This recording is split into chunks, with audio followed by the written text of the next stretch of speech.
Welcome to this episode of the Talent Forge, where we are shaping the future of training and development. Today, I have a special guest with a lot of interesting experience and background. Welcome to the show, Susan Hensley.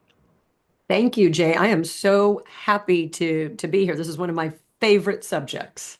All right. Well, me too, and our audience too. So, this is going to be really great. I want them to get to know you because you have got a lot of really cool things going on.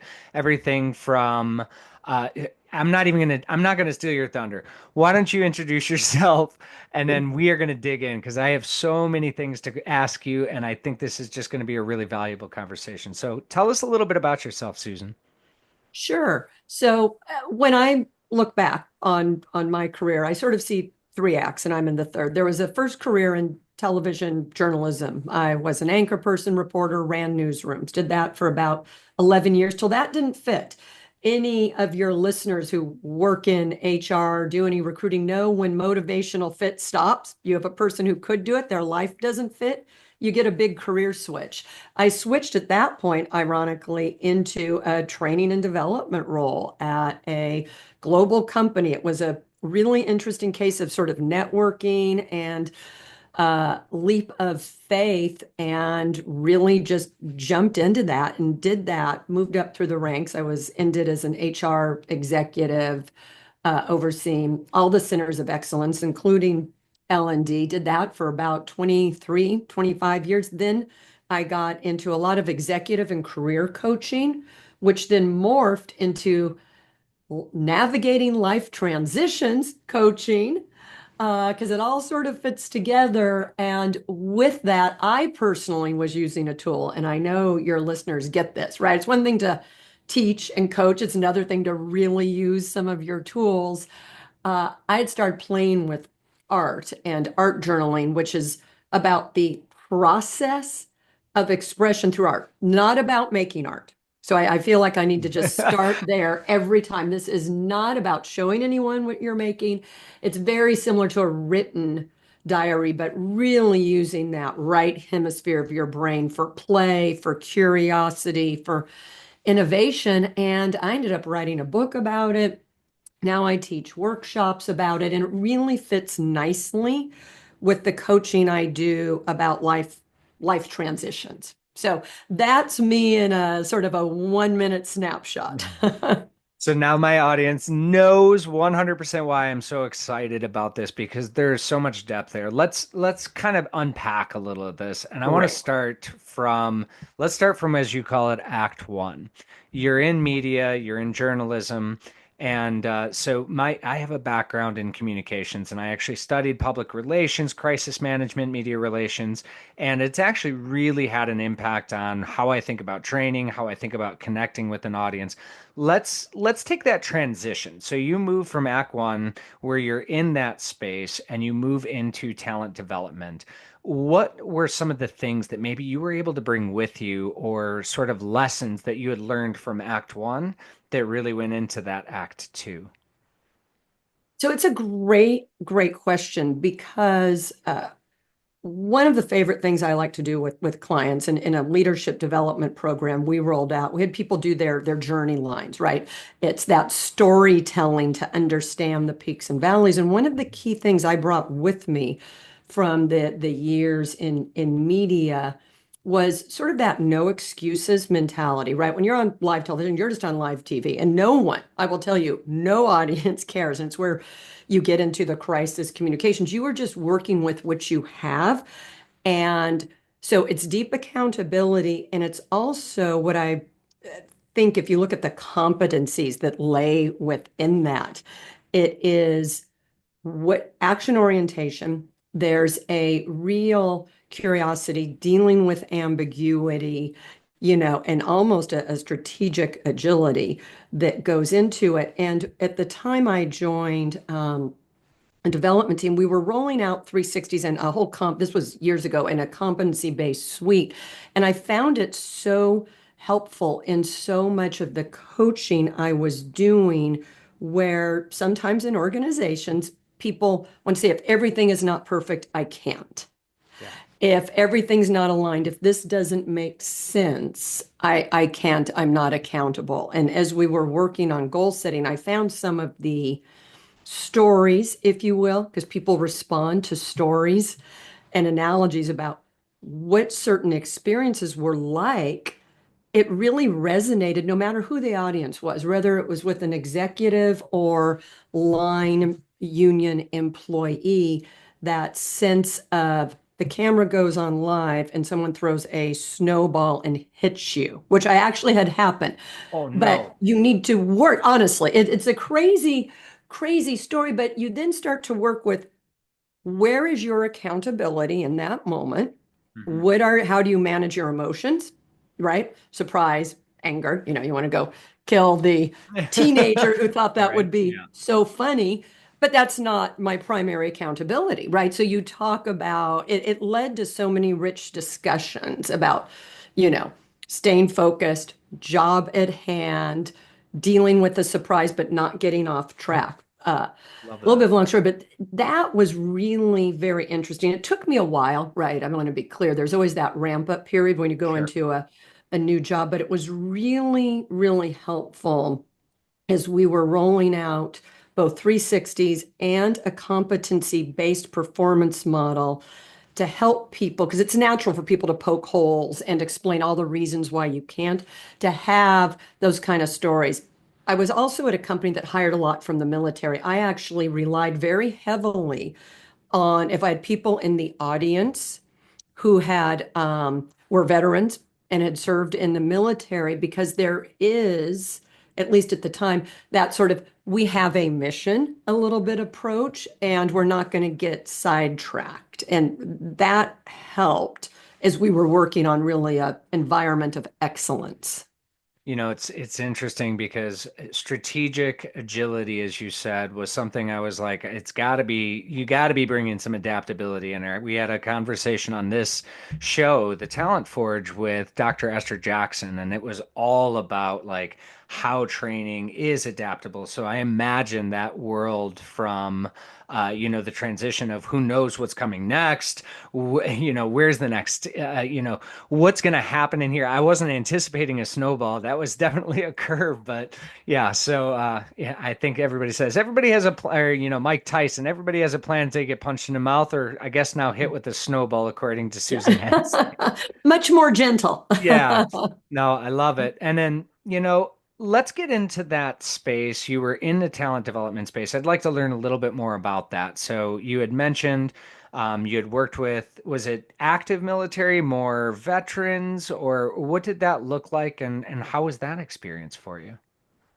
So it was great. It was a very good hiring pool, is what we found as a company. So definitely no active military, right? We're a private, large, multi-international company. But we found in recruiting, right? Anyone who's ever run a recruiting function, depending on the jobs, as if you know your skill set, for us, there was a really good pool of people coming out through some of the big recruiting conferences that support the veterans. And we found both on what I would call line manufacturing jobs and then in logistics, supply chain, right? There's uh, some of those employees just had gotten some really, really great training that worked well in our culture, right? Mhm. If depending on where people's workforces are, finding the right talent with the right values and mindset. When you miss, it sets everything back, but when you can hit it, and that was something I had discovered or was encountering that I thought, oh, that's so interesting when we saw some of the competencies, at least the people we were hiring came with, and how well many of those competencies applied to certain jobs we had. Now, and we had a great conversation with Barb Thompson, who's actually doing like assessments in the existing military and just some fantastic work with the active military. One of the things that we talked about is when we think about like the military sort of we're going to call it the mentality, right? Like get the job done, don't Mhm. complain or anything else. And I'm assuming that as they had transitioned into being veterans and, out of active duty, did you see a lot of that mentality of just like sort of go getter, get the job done, follow the rules? And did that create any challenges? Because it's not just the military that carries that mentality. It can also be some different sort of personality, types that really kind of lock into process, procedure, precision. What was your experience on that? Uh, like most things, there's an overuse of skills that Okay. can Yeah. occur, which creates the dark side, if you will. So in coaching, it's right. When those skills that we just talked about, that the accountability, get the job done, are applied appropriately, and at different levels, you can have it work better. Where you would get some of the dark side is as people move into leadership positions, if they didn't have strong emotional intelligence, if the mindset was overly hierarchical, we were also a very relationship based company. And we really, because it was a company that had extremely high engagement scores that we wanted to protect and long service records, which we also wanted to protect, the coaching and interventions, if you will, at certain points as leaders are developing in terms of understanding and valuing all perspectives on a team, how to work with, say, people who may be overly analytical, right? Who are the folks who are going to frustrate that mindset the most, Yep. right? Folks Yep. who maybe get in an analytical mindset, people who are really good at pointing out problems or challenges that need to be surfaced, right? There's a time and way.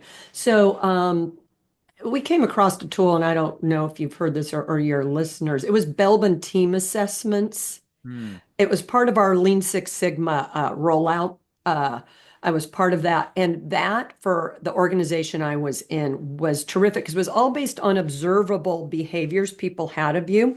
And there were like 9 team roles. And we did a lot of work around why every role is valued, why we need to balance teams with guiding principles, right? And a lot of how we develop teams with very specific roles. So Mhm. that ended up being a really helpful tool that as we rolled out Lean Six Sigma to have, what do high functioning synergistic teams look like? And we had some really good training and partners. And then most of us in HR became certified in the tool and then really used it to help uh, establish higher performing teams.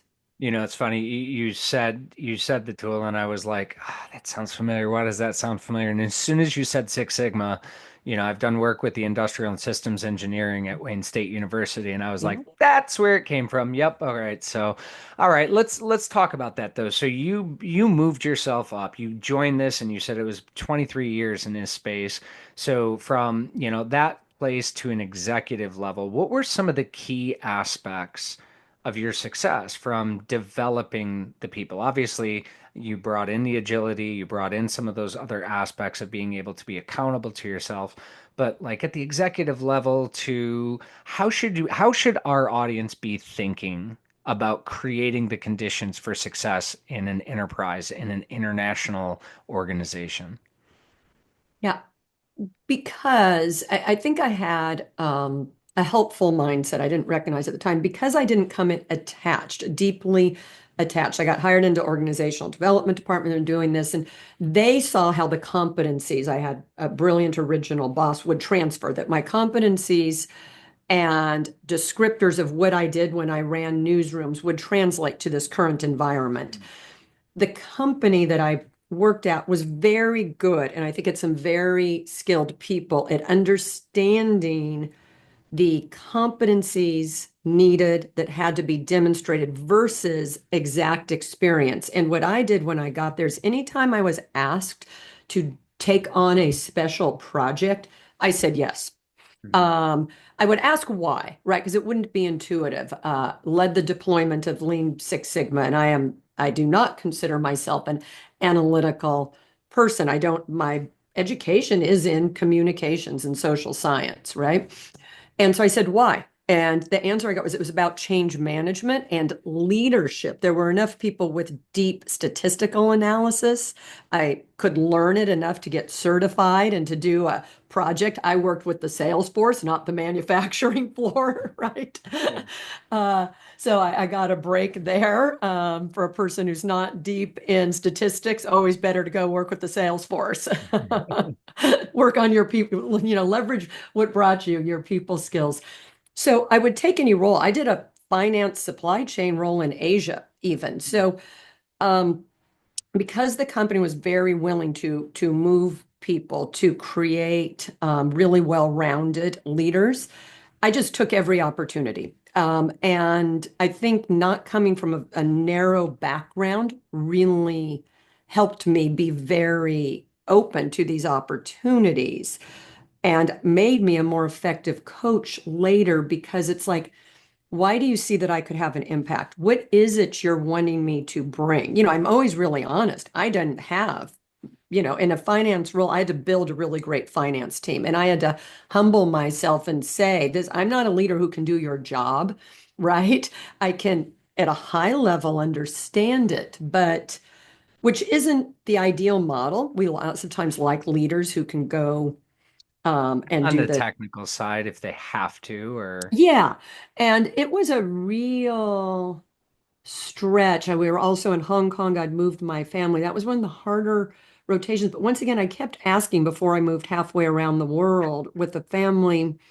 And I advised people all this time, why? And it was rebuild the team, develop a stronger strategy, right? We're going to expect you to understand the financials, right? You can't not be there and not understand it, but we are going to allow that as a allowable weakness because of problem solving skills with ports and customs and logistics, and then an ability to build a team so that when the expat, me in this case, rolled back, we had a better local team than one was there. But very humbling. And I think also important to get people to take those sort of risks in organizations because that's where you get growth, right? When you are on that Mhm. edge of discomfort, not full on meltdown, but you are uncomfortable every single day, you get a lot of learnings.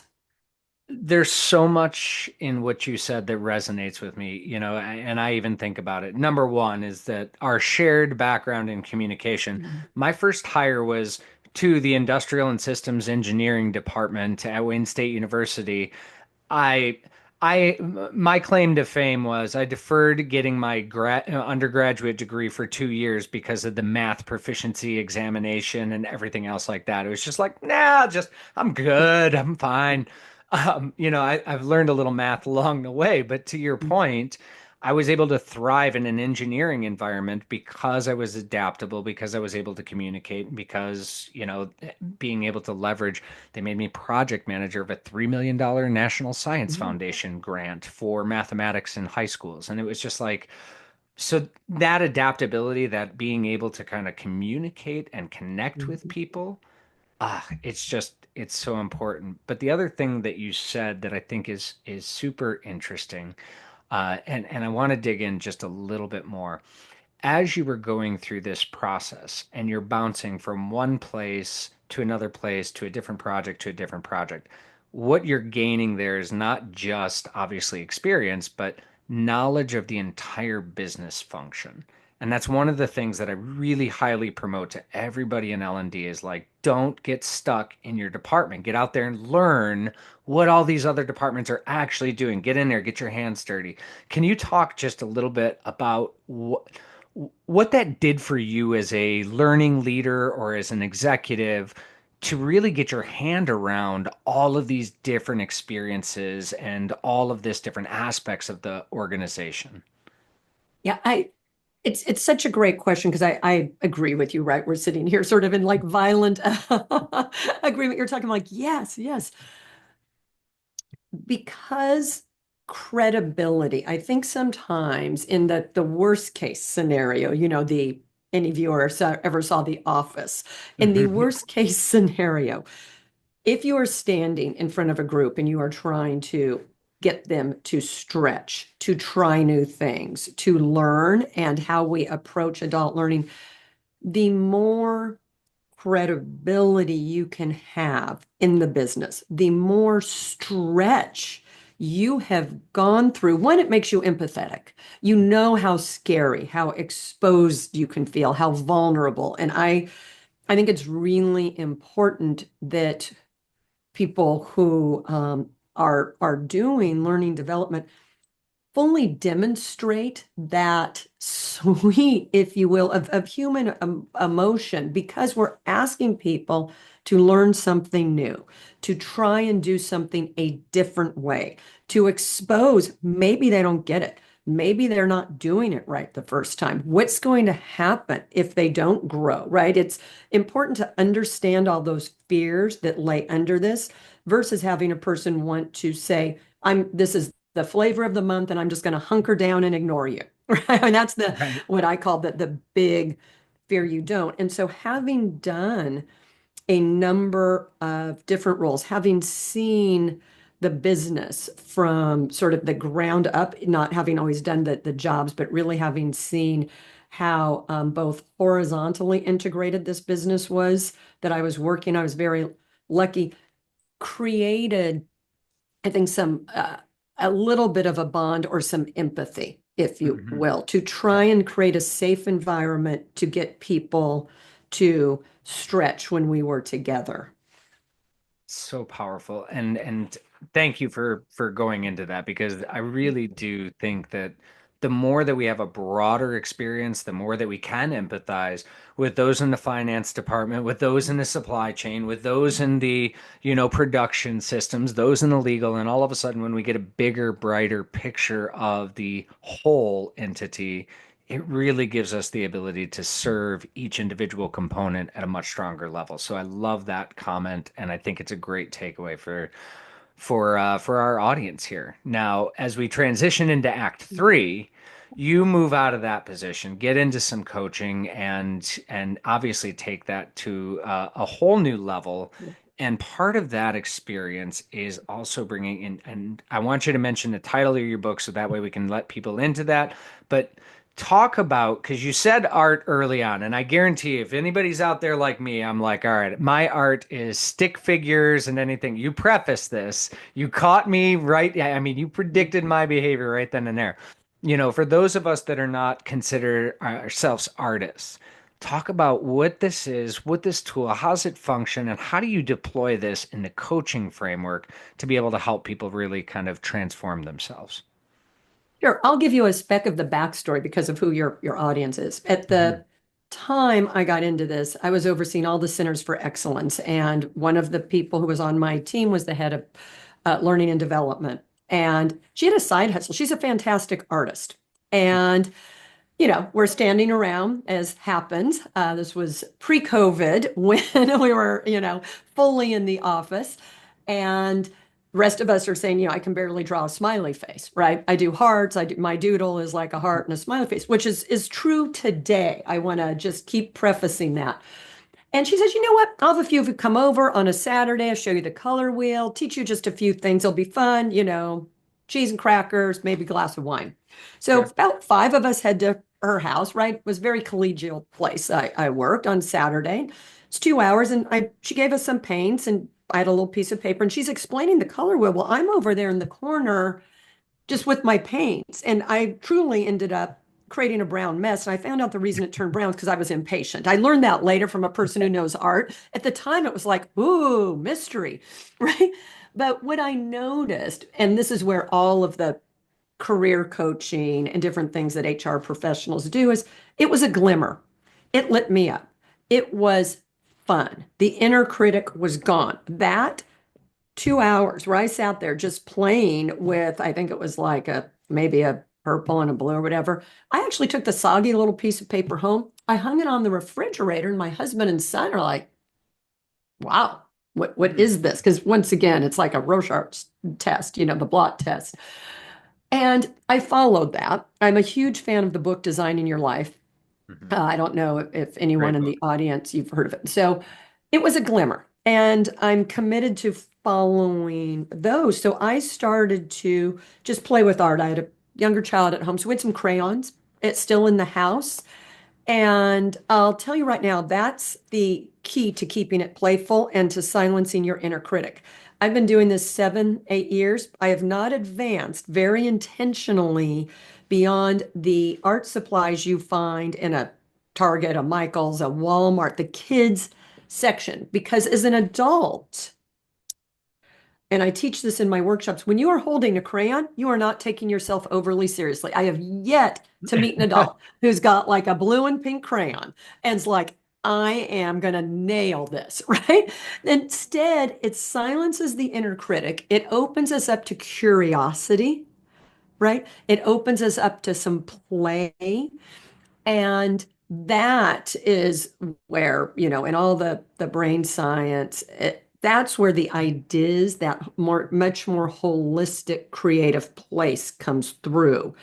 I started just playing at home, quite honestly, and I was enjoying it, so I kept doing it. Even just a few minutes while I was, getting dinner ready, or I had a few colored pens, you're waiting in a school pickup line, in the car. Instead of like scrolling on my phone, which, still do, want to fully own that, I can go down that rabbit hole.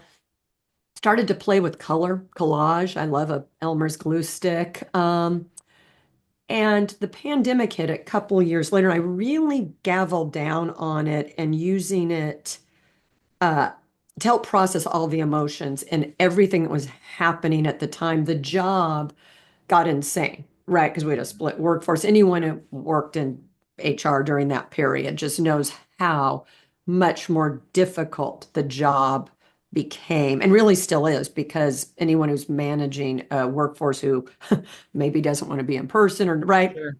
There's it still was some every, difficult decisions and yeah. behaviors that are, yeah, absolutely.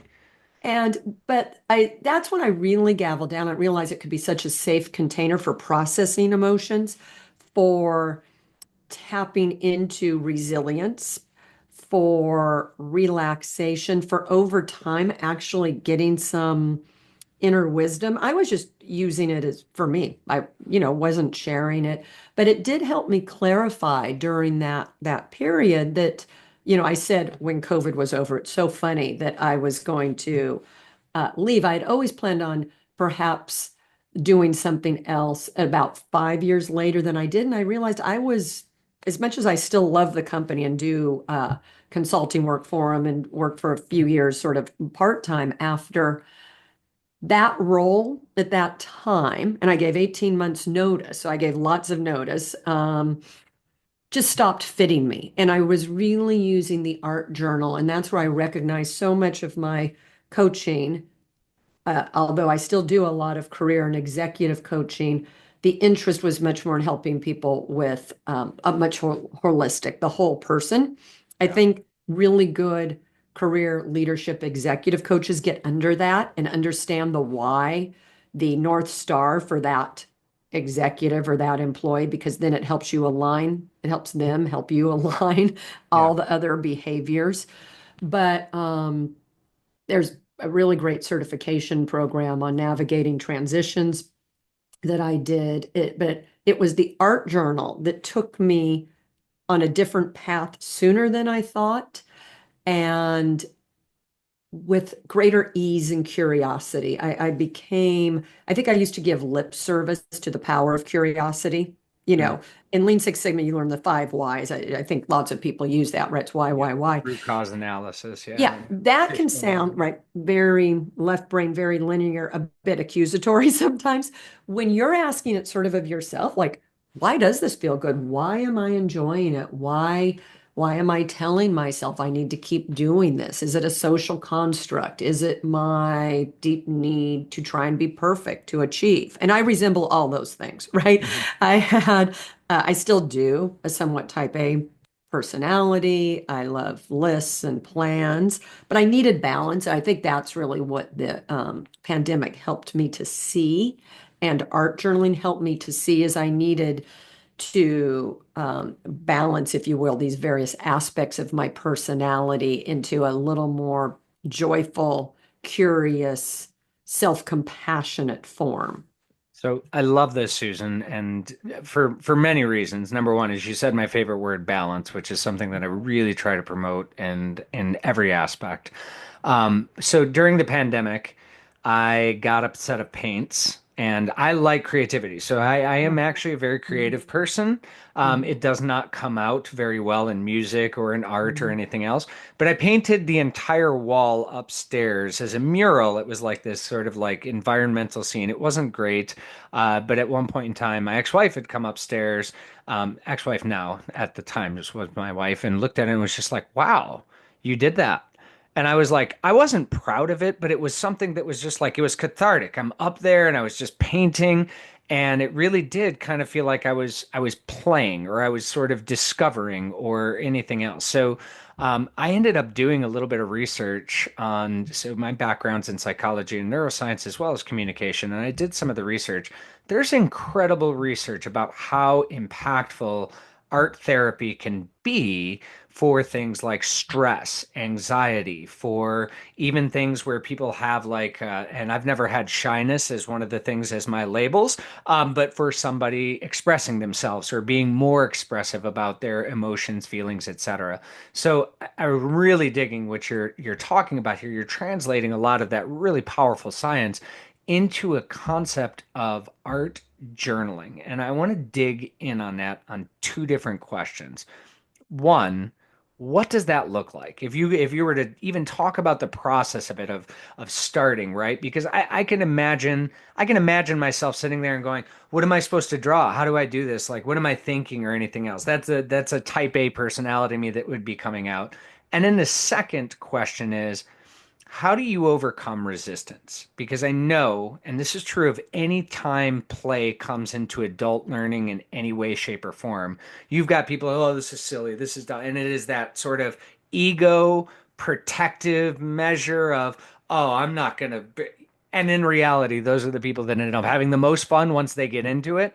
So that's my two frames here that I'd love for you to explore a little bit. Number one is, what would you even do to get started in some space like this? And then number two, how do we overcome that resistance, that imposter syndrome, or that sort of uh, that anti-child that we all try to suppress at some point in time? God knows why. Okay. I love the fact that you did the mural. Thank you so much for sharing that because everything I'm about to tell you with art journaling, so much lower barrier than painting a mural on a wall. That is courageous. So good for you. That's Thank you. fantastic. I'm going to answer the question by telling you an opening exercise that I have used at health spas and wellness retreats where people are coming to my talk, labeled, how to use art to get in touch with yourself, life transitions, and I've used in corporate settings. So I'm just going to walk you through it because it does both things. Have folks come in. I may introduce a few concepts. I give them all a piece of paper. It's 5 by 7. I pass around a bowl of crayons. Take 2 crayons. Okay, this is what we're going to do. I'm going to put on a song that lasts 3 minutes. During that 3 minutes, you're going to take your 2 crayons and you are going to fill this piece of paper. It's only 5 by 7. It's not even 8 by 10. I don't care how you fill it. Scribble, doodle. But that's the exercise. I've been using Taylor. I spread them out. So particularly in the corporate retreat, I ended up being the first time I did it. I was the after lunch. It was a strategic planning offsite. I'm after lunch, and all the hierarchies there, right? It's executive VP down to like maybe some directors, and so people are really focused. I'm like, here's crayon. So I made them spread out. Everyone got their space. Introduced the concepts put on Shake It Off, Taylor Swift song. I just played my Apple Music, said 3 minutes, go. 3 minutes in, crayons down, don't show anyone. Tell me how you feel. Just shout it out. And I'm just writing on the board. Silly, playful. How did it go by so fast? Totally different, right? And I mean, without fail, when I do this exercise, those are the words free, giggly. Um, Hmm. and then we debrief it more thoroughly. It's like, how does your body feel right now? which you're breathing, right? So I try and get them somatically to focus on what's really going on. Then I will step way back and introduce the whys, right? The exercise works for your audience because it's constrained exercise. Yep. There is, once again, very hard for adults who only have two crayons and 3 minutes and are not going to show it to anyone. Like anyone who wants to throw away, throw away. No one throws it away. People save it. Some people give it to me afterwards, like, I just want you to have this. Like, oh, I mean, I love that. It's really interesting because I will say, if you want to wad it up and throw it away, right, that was for you. That was a somatic play break that was completely sanctioned. Um, I have been blown away. I did an online training that goes with the book about this, but that highly constrained, you've got music. No, it doesn't have to be that song. Most, if you look at your music on your phone, there's either 3 or 4 minute songs. I would keep it as short. I'd keep it upbeat because that really helps people. But so those are the reasons. I'm hoping that demonstration of the Oh, exercise sort of answers your questions. it does, because it seems to me, and obviously not being an expert in this space, but it seems to me what you've done is you've lowered the barrier by giving the permission. You've reduced the complexity of the exercise because you only have two crayons and there's not all that much you're going to be able to Yeah. do. You have given a guideline of fill this, and it's Mhm. small, so it seems like, okay, I've got 3 minutes to fill this. I can do that. That's an easy task. And the brain probably lets go of some of its sort of barriers. There's a really great professor at Wayne State University, actually, Dr. Pradeep Sapori, who ended up studying, and I worked with him. He was one of my graduate advisors at the time, but I'd worked with him on the concepts of play and the impact that it has on relationships, creativity, communication. And one of the things that we found was couples that play together stay together. So Mhm. the fact that you're doing this inside of an executive boardroom really makes a lot of sense, because not only is it an individualized task where it's safe and they don't have to do it, but on some level they're still playing together, aren't they? Yeah. Yeah, Power. we talk about because after, right after sort of an opening exercise, if you will, talk about the whys, right? People, right? These are executives want to understand what's happened. We talk about the inner critic.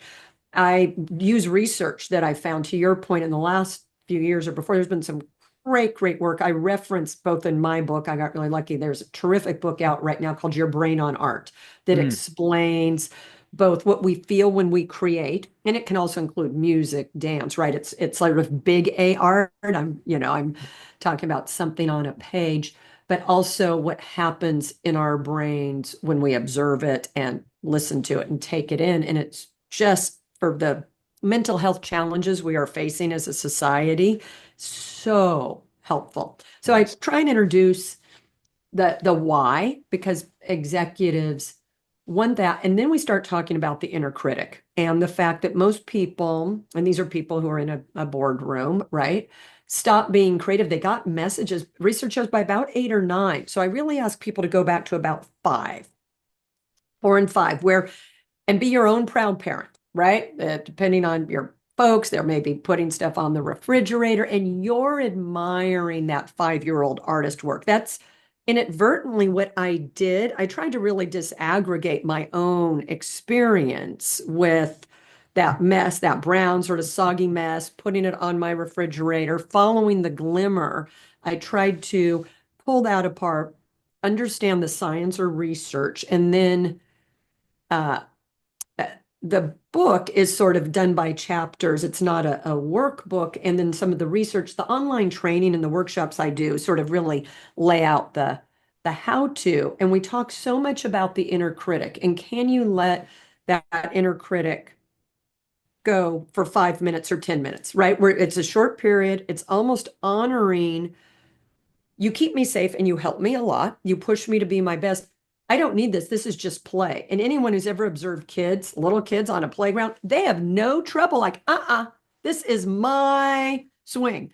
And I joke with adults, executives, like, when you were a kid, how'd you say to another kid, you don't come? That's what you're going to do to your inner critic before I launch them into, their next exercise because they're, by the time we hit the next exercise, they're ready for me, right? Their inner critic's getting ready and the fight of this, even though they're having fun's about to begin. So that's where I really try and do work around talking to that inner critic, acknowledging it, asking it to stand aside, that this is safe play, right? This is not exposure, it's not dangerous.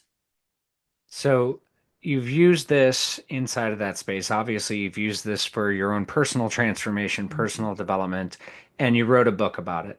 And can you tell us a little bit about the book and what the audience would expect when they go get this? Because I've already put it into my queue. So let's talk about art and sanity, and go ahead and give the full title. Okay, so it's called Art for Your Sanity. The subtitle is really how art journaling can manage chaos and unleash joy. And that's a really personal subtitle because that's what it did for me Yeah. during the pandemic, during the life transition. It's a simple, straightforward book. You can get it anywhere you buy books, right? Amazon's also an e-version, but I tried to really lay out it in segments, the case for play and why, the case for how it's a safe container for challenging emotions. We talked about sort of that space of art therapy, and then the inner wisdom. And within that, I have personal stories. I published, which I never thought I'd do, my art journal pages to show some of them the extremely low barrier. It looks like a kindergartner did it. It still does. I mean, there's one where I've got this little face screaming. I was extremely upset, and it's, little uh, emoji type face is screaming. Looks like the famous painting, The Scream. It's like shame, rage, and all these slashes, which at the time I felt, you go back and look at that, and you have huge compassion to the person who was experiencing that level of emotion. But it's safe, it's on the page, it's dried. I mean, even the act of turning a page is such a good reminder for how we are not our emotions. They are temporary. We are Hmm. resilient. We can process these in a constructive way. It's not we don't feel them, Yeah. right? We feel them, but we process and work with them in a creative, constructive way. And then you quite literally can turn the page. You can go back and revisit and remember how difficult that day was in your life or that period. So the book sort of goes through that, as does online training that I've done and workshops. But that's the premise of it. And I did it because in my coaching practice, I was one-on-one saying to clients, along with different tools, give this a try. And I recognized a more efficient way to try and put it out in the world was to write a short book. On the website, there's a PDF of free PDF of like how to get started. Like I said, there's videos, the training, because it is so low barrier that if it strikes a chord, we're all different and different things hit us differently. I would love for people to try it, right? I've given an exercise here, just go do that, right? You don't need to buy the book. If you're curious, do that 3-minute exercise I described and just Hmm. see how you feel. Run your own internal audit and debrief and see if maybe this hits a chord for you.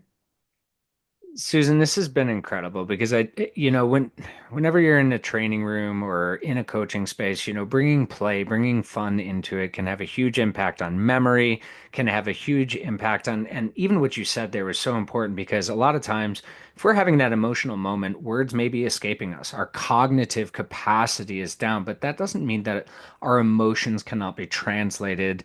And I really like that frame of being able to turn the page, being able to express it, put it out there, solidify it, just recognize it, that emotional impact as an appearance. And now I'm going to flip the page and I'm going to have a different emotional impact or a different appearance.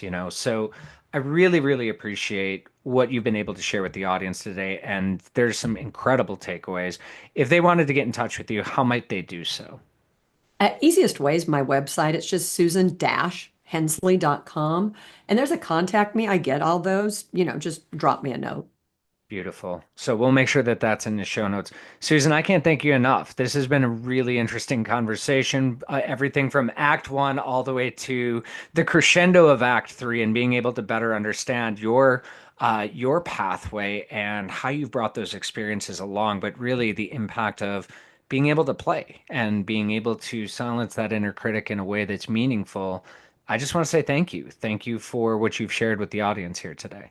Oh, thank you. I love what you're doing with this podcast and your message and all of your background. It's been an absolute pleasure. I really appreciate you having me as a guest. Thank you. Thank you, Susan. And thank you, audience, for tuning into this episode of the Talent Forge, where we are shaping the future of training and development.